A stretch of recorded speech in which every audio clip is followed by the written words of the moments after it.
Quel est l'équivalent français à Doctor Who? Cette question, même si la réponse que l'on peut apporter est soit décevante, soit humoristique la plupart du temps, eh bien elle revient régulièrement.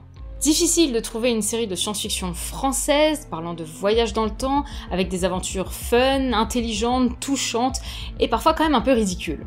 Une série qui dure depuis des années, qui a révolutionné son média, qui a même réussi à s'exporter vers d'autres formats. Bon, pourquoi tourner ainsi autour du pot? De toute façon, vous avez vu le titre et la miniature. Aujourd'hui, je ne vais pas parler de Cole Lyoko ou de Joséphine Ange Gardien, mais bien du Visiteur du futur, et en quoi on peut considérer cette série comme un Doctor Who à la française. Le Visiteur du futur est à l'origine une web-série créée en 2009, écrite et réalisée par François Descraques. Au fil des 4 saisons, une BD, 3 mangas, un roman et un film, nous suivons un mystérieux personnage qui tente de modifier les événements de notre présent pour rendre son futur plus vivable. Le Visiteur du futur a pour particularité d'avoir fortement contribué au phénomène de la web-série en France, avec Flanders Company, Noob, Nerds et sûrement d'autres que je vous laisse citer en commentaire parce que vous serez énervés que je ne les eusse cités. Elle servira de base à de nombreux groupes de vidéastes et est toujours une référence aujourd'hui. Elle aura réussi à gravir les échelons, véritable French Dream, en passant d'une simple web-série entre potes à une coproduction avec Ankama et France Télévisions, pour atteindre le Graal, une diffusion à la télé. On est loin des 60 ans d'existence, des 12 milliards d'épisodes, du rayonnement à l'international que possède Doctor Who, mais les deux séries possèdent tout de même de nombreux points communs, comme on va le voir tout de suite.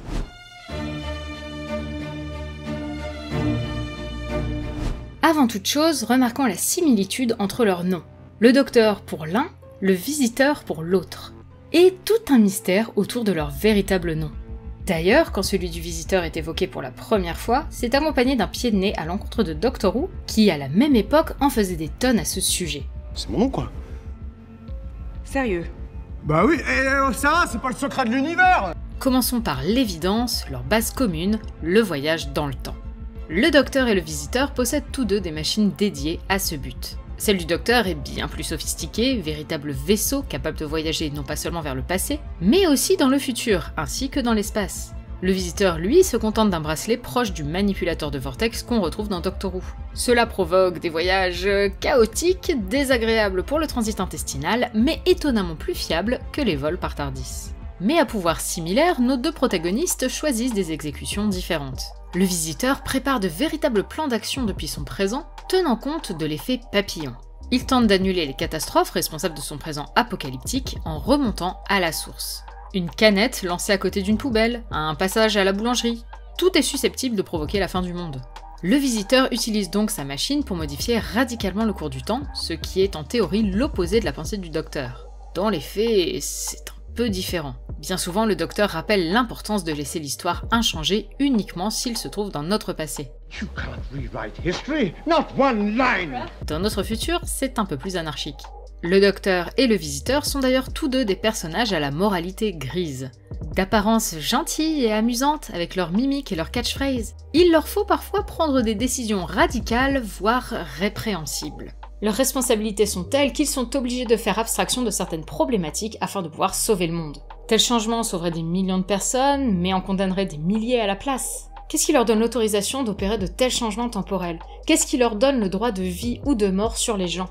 Pour contrer ce genre de débordement, les deux œuvres possèdent leur propre police du temps. Les Seigneurs du Temps de Doctor Who pratiquent une politique non interventionniste. Le temps doit rester inchangé, coûte que coûte. Cela implique de leur part de ne pas prendre parti, mais également d'exclure ou d'arrêter les membres de leur communauté dérogeant à cette règle sacrée. La brigade temporelle du Visiteur du futur se donne le même but, bien qu'elle le fasse en entrant activement en conflit contre les voyageurs temporels. Dans les deux cas, on retrouve une idée de pureté et de légitimité auto-attribuée. Les Seigneurs du Temps et la brigade temporelle sont sûrs d'avoir raison et se permettent donc des débordements. Eux peuvent modifier le passé selon ce qui les arrange, puisqu'ils sont les gardiens autoproclamés du temps. Ils jouent avec la vie des gens sans aucun scrupule, bien plus que le Docteur ou le Visiteur, qui gardent toujours en tête que chaque vie est importante, même si parfois, ils sont face à des dilemmes moraux inextricables. Do you know, in 900 years of time and space, I've never met anyone who wasn't important before. En soi, chacun d'eux choisit de voyager en compagnie de gens tout à fait ordinaires, considérés par les puissants comme sans importance. Le Visiteur a Raph, humain crucial pour le futur de l'humanité et pourtant simple chômeur passant sa journée à jouer aux jeux vidéo. Typiquement le genre de personne dispensable aux yeux de la brigade temporelle. Même traitement pour le personnage d'Alice. Côté Doctor Who, on croise un paquet de compagnons qu'on pourrait qualifier d'ordinaires et qui s'avèrent pourtant être uniques et précieux. Donna, Rose, Yaz, côtoyer le Docteur leur a permis de briller à leur juste valeur. Plus largement, le Docteur et le Visiteur travaillent en équipe avec leurs compagnons. J'irai même plus loin puisque chacun compte dans sa bande un robot ultra intelligent et doté d'un bon sens de l'humour. De là à dire que le Docteur Henry Castafolt est le K9 du Visiteur, il n'y a qu'un pas. Je réalise à l'instant même que je n'ai pas encore expliqué la raison d'être de cette vidéo. Pourquoi parler soudainement du Visiteur du Futur, une web-série vieille d'une décennie? Eh bien tout simplement car, comme Doctor Who en son temps, le Visiteur du Futur vient d'envahir les salles obscures. Concernant Doctor Who, je fais référence aux films des années 60 avec Peter Cushing dans le rôle titre, qui ont d'ailleurs été les premières bribes de Doctor Who à atteindre la France et qui étaient de véritables films de cinéma. Mais puisqu'il s'agit de remakes de 2 épisodes de la série, il serait plus juste de comparer les intentions du film du Visiteur du Futur au téléfilm Doctor Who. Ces films sont en effet les suites de leurs séries respectives, pour autant pensés pour être accessibles par tous les spectateurs, qu'ils connaissent ou non cet univers. Mais là où le téléfilm Doctor Who tente désespérément d'inclure la mythologie de la série de manière brouillonne, en délaissant au passage l'histoire racontée, le Visiteur du Futur réussit à être une porte d'entrée à son univers tout en racontant une histoire originale. Fans et néophytes y trouvent leur compte, essentiellement grâce à l'introduction de nouveaux personnages découvrant cet univers aux côtés des personnages cultes de la série, mais aussi du roman et du manga. Car oui, le Visiteur du Futur est, tout comme Doctor Who, une œuvre qui s'est étalée sur plusieurs formats. Puisqu'il y en a un nombre raisonnable, il est bien plus facile de les inclure dans le film du Visiteur du Futur que dans la série Doctor Who. Alors là, il y a plein de BD, il y a des audios, il y a des livres, il y a absolument tout. Au bout d'un moment, la série finirait complètement par se perdre. Voilà, je l'ai dit en vidéo, Big Finish, c'est pas canon. Pas de panique néanmoins si vous n'avez pas lu le manga La Brigade Temporelle et le roman La Meute, parce que de toute façon, comme pour la série, tous les concepts clés sont réexpliqués dans le film. Celui-ci n'oublie pas ses racines, les rend accessibles, les réactualise. On retrouve toujours l'humour si significatif de la série originale, qui s'imbrique parfaitement dans la trame beaucoup plus sérieuse de l'histoire. Sous couvert d'aventure, on nous parle d'actualité.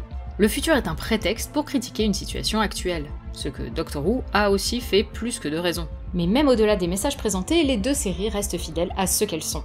Doctor Who est une série de science-fiction à petit budget, même si elle a un petit peu pris de galon à ce niveau-là, qui tire profit de l'univers culturel dans lequel elle est née.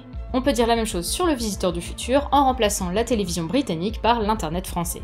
Et cela se ressent à travers les apparitions occasionnelles et les caméos qui sillonnent les 2 œuvres. D'un côté apparaissent les acteurs britanniques cultes des 60 dernières années, de l'autre des youtubeurs emblématiques. Loin de moi l'idée de comparer Sir John Hurt à McFly et Carlito, mais bah si en fait. C'est exactement la même logique sous-jacente. D'ailleurs, petit fun fact, savez-vous comment ces 2 trublions du web se sont retrouvés dans ce film? Ça me permet de mettre n'importe qui dans le casting, etc. Donc c'est vraiment une chance que j'essaie de garder, et si je dois passer à une étape supérieure, j'aimerais pas perdre ça. Tu dis mettre qui tu veux dans le casting? Je t'aime bien, tu sais. On en parle avec mon agent. Carlito Malfoy m'ont appelé, m'ont dit « Mec, on a Arnaud Ducré, à ce qui paraît, il va peut-être faire ton film, mais il est pas sûr. Tu veux qu'on le motive ?» J'ai fait « Mais grave !» Et pour les remercier, je leur ai donné le rôle de début.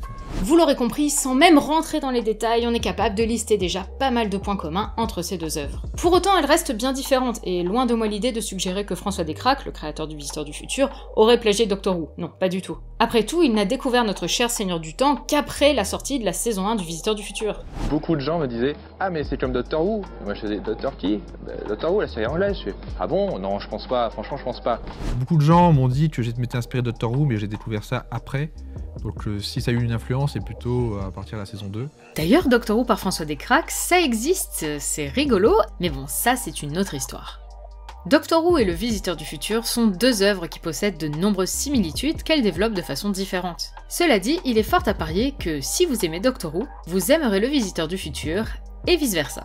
Bref, ce film c'est de la très bonne SF, c'est bourré d'humour, c'est également très touchant, ça m'a fait pleurer tout autant que ça a fait fonctionner mes zygomatiques. Nous vivons une période où la science-fiction est enfin prise au sérieux par les producteurs. C'est aussi un temps où les gens qui ont été biberonnés par internet arrivent enfin à prendre leur place et à apporter un sang neuf à la production française. Et le succès des uns, ça va faire le succès des autres.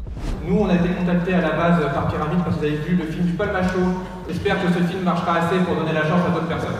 C'est pour toutes ces raisons que ces films qui viennent d'un cinéma français nouveau sont à soutenir, et tout particulièrement en salle. C'est aussi au public de montrer qu'il veut du frais, du neuf, du surprenant. Alors c'est pour ça qu'il faut vraiment inciter les gens qui aiment la science-fiction, ou alors les projets un peu audacieux, à aller voir ce film, surtout en salle, et puis à parler donc du Visiteur du futur autour de soi, mais également de Doctor Who, parce qu'on ne parle jamais assez de Doctor Who. Zoubi les Arby.